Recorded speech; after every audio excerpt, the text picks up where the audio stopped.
ದೊಡ್ಡಬಳ್ಳಾಪುರದಲ್ಲಿ love sex ಧೋಕಾ case. ಪ್ರೀತಿಸಿ ಗರ್ಭಿಣಿ ಮಾಡಿ ಬಳಿಕ ಕೊಲೆ ಯತ್ನ ನಡೆದಿರುವಂತ ಒಂದು ಆರೋಪ ಇದು. ದೊಡ್ಡಬಳ್ಳಾಪುರದಲ್ಲಿ ಲವ್ ಸೆಕ್ಸ್ ಧೋಕಾ ಪ್ರಕರಣ. ಪ್ರೀತಿಸಿ ಗರ್ಭಿಣಿ ಮಾಡಿ ಬಳಿಕ ಕೊಲೆ ಮಾಡೋದಕ್ಕೆ ಪ್ರಯತ್ನ ಪಟ್ಟಿದ್ದಾನೆ. ರಾಜ್ಯ ಪಂಚಾಯಿತಿ ಮುಖೇನ ಮನೆಗೆ ಬಂದಿದ್ದ ಲಕ್ಷ್ಮಿಗೆ ಕಿರುಕುಳವನ್ನ ನೀಡ್ತಾ ಇದ್ದ. ಜಿಮ್ ಟ್ರೈನರ್ ಗೌತಮ್ ಮನೆಯಲ್ಲಿ ನಡೆದಿದ್ದಂತ ರಾಜಿ ಸಂಧಾನ. ಸುಮಾರು 30ಕ್ಕೂ ಹೆಚ್ಚು ಜನರ ಮಧ್ಯೆ ರಾಜಿ ಸಂಧಾನ ನಡೆದಿತ್ತು. ಈಗ ರಾಜಿ ಸಂಧಾನ ವಿಫಲವಾಗಿ ಮತ್ತೆ ಕಿರುಕುಳವನ್ನ ನೀಡಿದ್ದಾರೆ ಅನ್ನುವ ಆರೋಪ ಇದೆ. ದೊಡ್ಡಬಳ್ಳಾಪುರದಲ್ಲೇ ಆಗಿರುವಂತಹ ಘಟನೆ ಇದು. ಲವ್ ಸೆಕ್ಸ್ ಧೋಕಾ ಪ್ರಕರಣ. ಪ್ರೀತಿಸಿ ಗರ್ಭಿಣಿ ಮಾಡಿ ಬಳಿಕ ಕೊಲೆ ಮಾಡೋದಕ್ಕೆ ಪ್ರಯತ್ನ ಪಟ್ಟಿರುವಂತ ಆರೋಪ. ರಾಜ್ಯ ಪಂಚಾಯಿತಿ ಮುಖೇನ ಮನೆಗೆ ಬಂದಿದ್ರು ಲಕ್ಷ್ಮಿ ಅನ್ನೋರು. ಜಿಮ್ ಟ್ರೈನರ್ ಗೌತಮ್ ಮನೆಯಲ್ಲಿ ರಾಜಿ ಸಂಧಾನ ನಡೆದಿತ್ತು. ಸುಮಾರು 30ಕ್ಕೂ ಹೆಚ್ಚು ಜನರ ಮಧ್ಯೆ ರಾಜಿ ಸಂಧಾನ ಆಗಿತ್ತು. ಈಗ ರಾಜಿ ಸಂಧಾನ ವಿಫಲವಾಗಿ ಮತ್ತೆ ಕಿರುಕುಳವನ್ನು ನೀಡಿದ್ದಾನೆ ಆತ ಅನ್ನೋ ಒಂದು ಆರೋಪ ಇದೆ. ಸೊ ಆಕೆಯ ಜೊತೆಗೆ ಪ್ರೀತಿ ನೆಪದಲ್ಲಿ ಸುತ್ತಾಡಿ ಆಕೆಯನ್ನು ಗರ್ಭಿಣಿ ಮಾಡಿ ಅದಾದ ನಂತರ ಮದುವೆ ಅಂತ ಬಂದಾಗ ಈ ರೀತಿಯಾಗಿ ಮಾಡಿದ್ದಾನೆ ಅಂತ ಹೇಳಲಾಗ್ತಾ ಇದೆ. ಕಲ್ಕಂತೆ ನೋಡ್ ಕದ್ಕೊಂಬಂದಿದ್ವಿ, ಪೇಪರ್ಗಳಲ್ಲಿ ಬಂದಿದ್ರು. ಅರವತ್ತ ನಿಮಗೆ ಕಲ್ಕಂತೆ ಕದ್ಕೊಂಬಂದಿ ಪೇಪರ್ ಬಂದಿದ್ದೆ. ಸರಿಯಾಗಿ ಕಲ್ಕಂತೆ ನೋಡ್ ಕದ್ಕೊಂಬಂದಿದ್ವಿ, ಪೇಪರ್ಗಳಲ್ಲಿ ಬಂದಿದ್ರು. ಅರವತ್ತ ನಿಮಗೆ ಕಲ್ಕಂತೆ ಕದ್ಕೊಂಬಂದಿ ಪೇಪರ್ ಬಂದಿದ್ದೆ.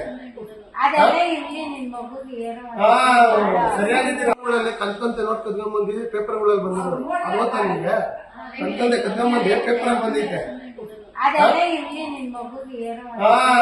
ಸರಿಯಾಗಿ ಕಲ್ಕಂತೆ ನೋಡ್ ಕದ್ಕೊಂಬಂದಿದ್ವಿ, ಪೇಪರ್ಗಳಲ್ಲಿ ಬಂದಿದ್ರು. ಅರವತ್ತ ನಿಮಗೆ ಕಲ್ಕಂತೆ ಕದ್ಕೊಂಬಂದಿ ಪೇಪರ್ ಬಂದಿದ್ದೆ.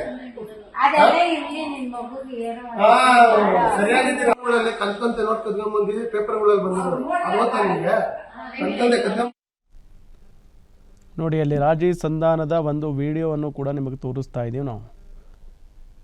ಅದೇ ವ್ಯಕ್ತಿ ಅಂತ ಕಾಣಿಸುತ್ತೆ. ಮೇ ಬಿ ಲಕ್ಷ್ಮಿ ಅನ್ನೋ ಮಹಿಳೆಗೆ ಇಲ್ಲಿ ಮೋಸ ಮಾಡಿರೋದು. ಪ್ರೀತಿಸಿ ಜೊತೆಗೆ ಆಕೆಯ ಜೊತೆಗೆ ದೈಹಿಕ ಸಂಪರ್ಕವನ್ನು ಬೆಳೆಸಿ ಆಕೆ ಗರ್ಭಿಣಿ ಆಗೋ ರೀತಿಯಲ್ಲಿ ಆಗಿದೆ. ಇದೆಲ್ಲ ಆದ ನಂತರ ರಾಜಿ ಸಂಧಾನ ಮಾಡಿ ಆ ವ್ಯಕ್ತಿಯ ಮನೆಗೆ ಈಕೆಯನ್ನು ಕಳಿಸ್ಕೊಟ್ಟಿದ್ದಾರೆ.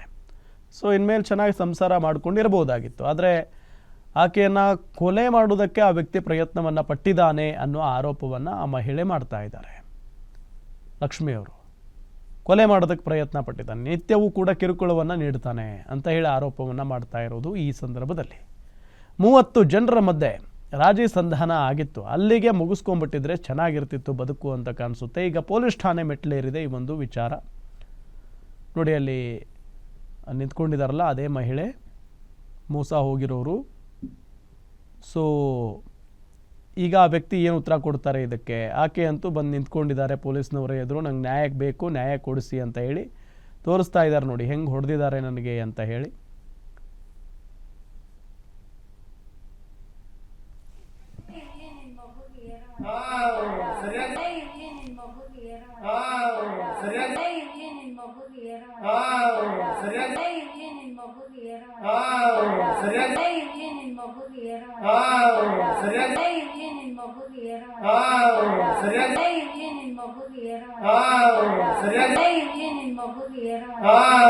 ಸರಿಯಾಗಿ